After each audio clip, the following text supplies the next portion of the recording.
ரிஷபம். ரிஷப ராசிக்கு இந்த நாள் நல்ல நாள். உற்சாகமான சந்தோஷமான நிகழ்ச்சிகள் அதிகம் ஏற்படக்கூடிய சிறப்பான நாள். ராசியில் குரு இருக்கார், 2வது வீட்டில் சந்திரன், 3ஆம் இடத்துல செவ்வாய், 5ல் கேது, 7வது வீட்டில் புதனும் சூரியனும் சேர்ந்துக்குது, 10ல் சனி, 11ல் ராகு என்ற கிரக அமைப்பு இருப்பதனால் ரிஷபராசிக்காரர்கள் எடுத்த காரியத்தில் மிக சுலபமாக வெற்றி பெறுவார்கள்.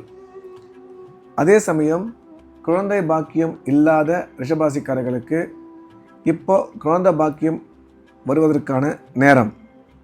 கணவன் மனைவி இடையே கருத்து ஒற்றுமை அதிகரிக்கும்.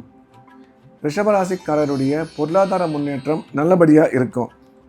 வேலை பார்க்குற இடத்துல உங்களுக்கு சாதகமான சூழ்நிலை உருவாகும் என்ற வகையில் ரிஷபராசிக்கு மிக அதிக நன்மைகள் ஏற்படக்கூடிய சிறப்பான நாளாக இந்த நாள் அமைந்துள்ளது.